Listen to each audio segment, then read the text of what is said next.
Hello, hi. Oh wait, where am I going? I'm going the wrong way. And cut. Hi, I'm Kimberly. Nice to meet you. I'm Holly. Nice to meet you. Hi, Holly. I'm Kate. Nice to meet you. Awesome. So hi, Holly. Tell me a little bit about yourself. Okay, so I'm a senior right now at RIT. So I'm going to graduate in May. Looking for that next step in the interpreting field. I grew up in Pennsylvania and I've moved here since I started college really. So I call Rochester like my home now. And yeah, that's like the briefest summary I have for you. That's amazing. I'm so happy to hear that. Rochester has so much opportunity for growth and experience for you here to start out your career. So we're really excited that you contacted Interprotech. Absolutely. Yeah. So tell me, what do you like to do in your spare time? I play lots of soccer. I didn't try out for the RIT team, but I did a lot of the intramurals, and now I've found like random adult leagues in Rochester, so I pretty much play all year round. I also just like hanging out with friends. I know that's the basic answer, but I mean it's really just socializing and going out to different restaurants. Like I love food, so I like trying different food. And yeah, just a big sports person. I go to the gym every day and anything athletic, I'm there. That's great, keeping yourself active and a big social community. It's really important, especially when you're away from home. So that's really great. So how did you decide to become an interpreter? So I don't have this miraculous story, but in my senior year, I always wanted to be a surgeon, but I have a thing with needles, and I want to be there for my family when I get older. So I was like, what do I do? And I met an interpreter who's like kind of family related, and she just started talking to me about her job, and I was like, wow, I didn't know that you could do that. And I didn't really know any deaf people growing up. I knew a little bit of sign language. My mom's a speech therapist, so she knows a little bit. So her and I started taking classes my senior year. I took ASL 1 through 3, and I was like, I love this. So I just pursued it, and I've loved it ever since. I got to learn about the deaf community and just the interpreting community in general, and really thought that it was like the perfect job that matched me, and I've ever since enjoyed it. Great. That's awesome. What are you looking forward to after graduation? I look forward to getting a staff position as an interpreter, and I would like to explore a lot of different settings right off the bat, just to kind of broaden my scope of interpreting and see what contexts like work best for me and work best for the consumers that I'm working with, and where my skills match the most. Awesome. Do you have any other career goals outside of just becoming a staff interpreter? I would like to maybe have a side hobby one day. I am really into fitness, so the partner and I have talked about like starting up social media and stuff like that. I think that would be a really cool thing to have like 2 jobs, especially with being like an interpreter. You get to like relax a little bit and get your mind away from interpreting wise stuff. Awesome.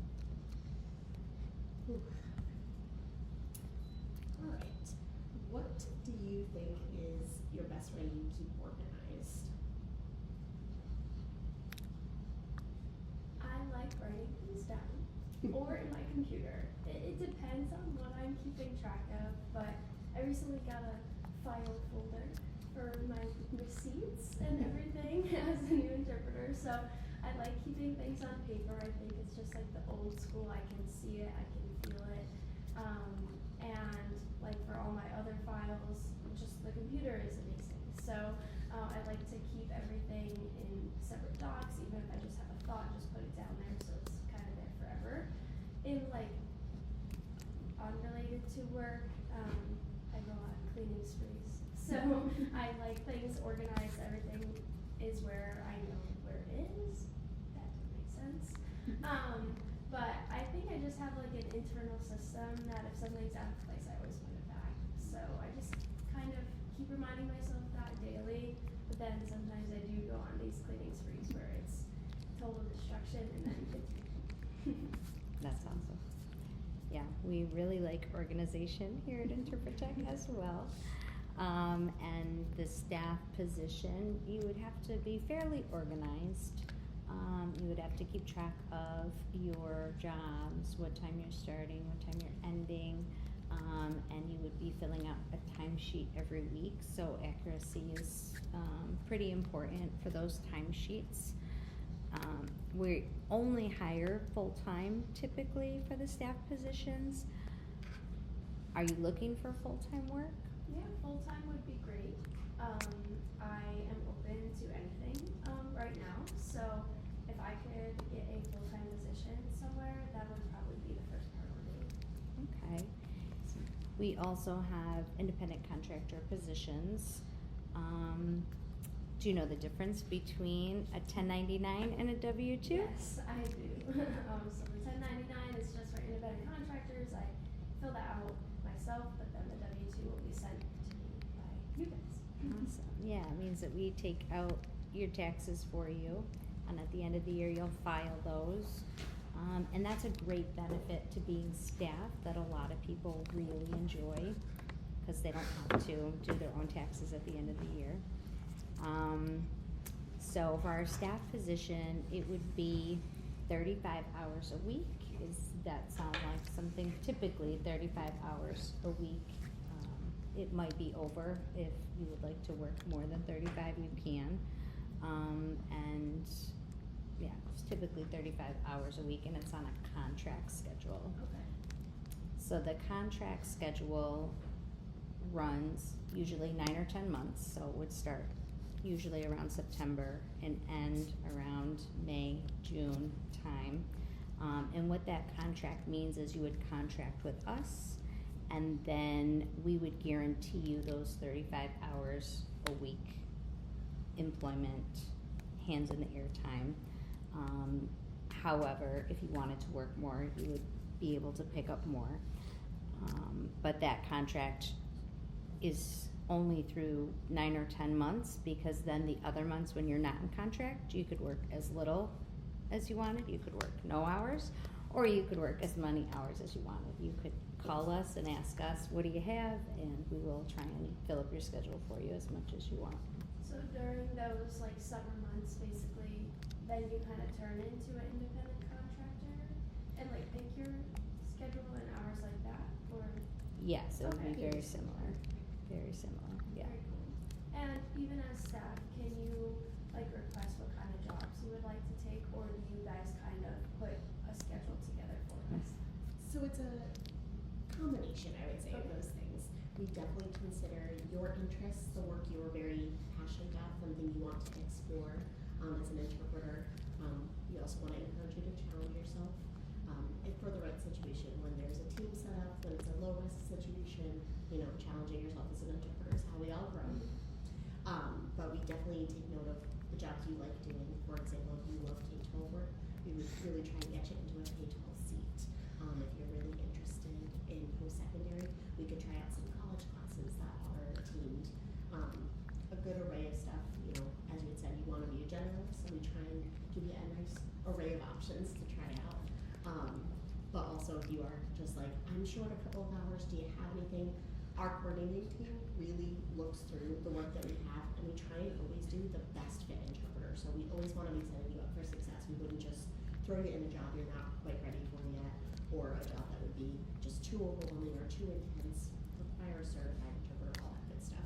We really want you to feel good about the work you do, and we feel good about the stuff we offer you. Absolutely. All right.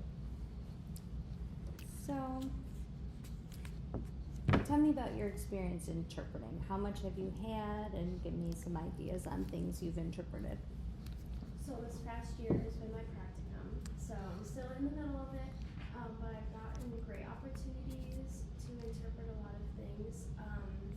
I've gone to like accounting meetings with like the accountant of a company and their higher up, so my mentor warned me that this was like not an entry level position, It's definitely a challenge, but I'm glad that he allowed me to put my hands up in that space, and the consumer and him were very close, so it was okay on all fields, and it was definitely challenging. That was back in the fall. However, I just went last Friday again to like the same kind of meeting.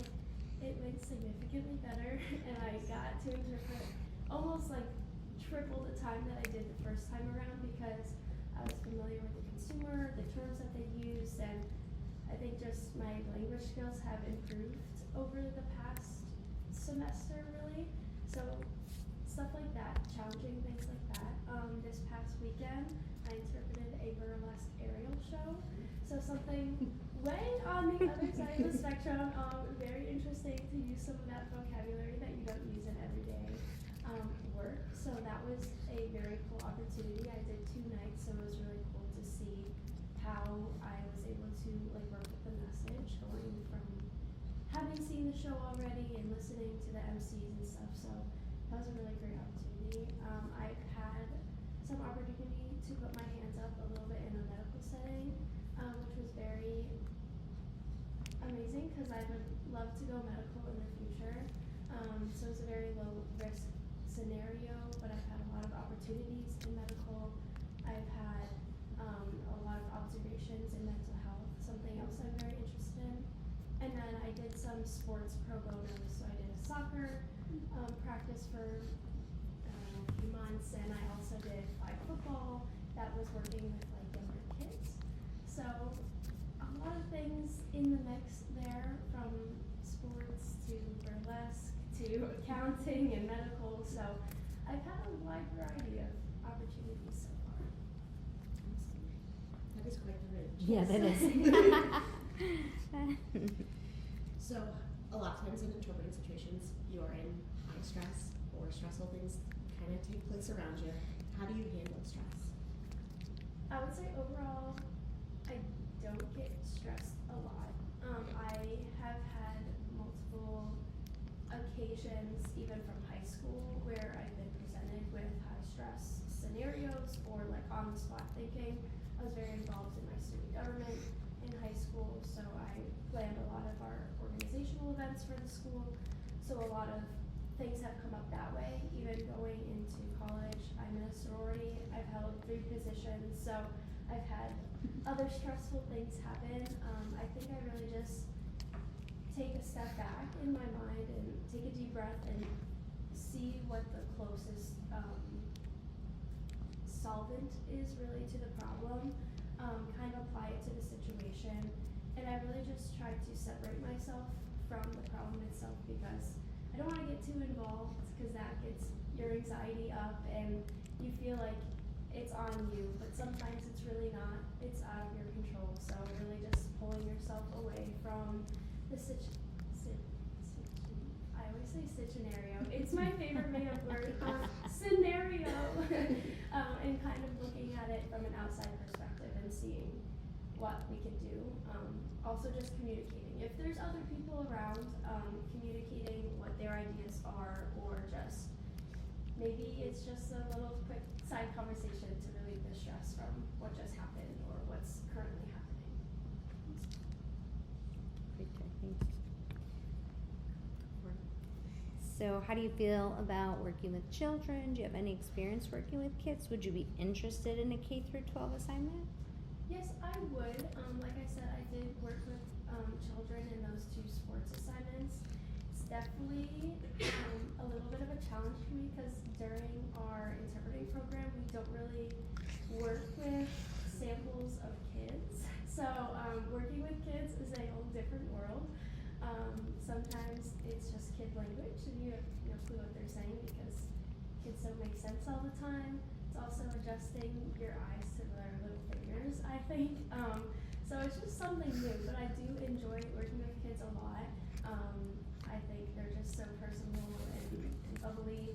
And I also, one of my part-time jobs right now is working as a signing skills coach in a K through 12 setting. So I am one-on-one with a kid throughout the week, and it's just, I think that it's a good fit for me working with kids. It's not my primary focus to work in K through 12, but I'm definitely interested in trying it out because I haven't really been placed there, so I don't know if I love it or Yeah. dislike it. Yeah. There's a lot of benefits. When you're working with kids, first of all, they're very forgiving. And so a lot of times working in a K through 12 setting, we get the opportunity we might not have in post-secondary. And that opportunity may be to play with language, right? To expand and contract, to really see if we can get, our classifiers and our ASL, and also try and figure out ways to match the language of where the child is at. A lot of adults already come to us with their language already in place, and children are still figuring that out. So you get to be a huge influence on that, and learning the appropriate ways to interpret for them on an individual case-by-case basis, because it'll all be very different what each student's needs are. So you might be part of an IEPT meeting, you may, get questions from the parents, you may, have staff goals with the speech therapist or the audiologist at the school that are all working together to formulate language and to be part of a larger team that you might not normally be part of outside of a K through 12 setting. So something to think about if that's something you're interested in. But I think it's a huge benefit. Those definitely sound attractive. So. Yeah. So we kind of covered what a staff position looks like, what an IC looks like. We also have another opportunity for Red Wings. I don't know if you're local, but knowing that you're in Rochester, the Rochester Red Wings is the baseball team here, and we provide the services throughout those games. They're a lot of fun. They're a great experience for some very unique settings.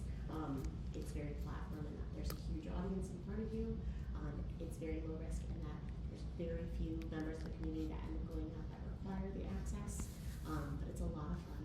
Is that something you'd be interested in? Yes, and I actually worked this past Red Wings, the big one, the Deaf Night. Yeah.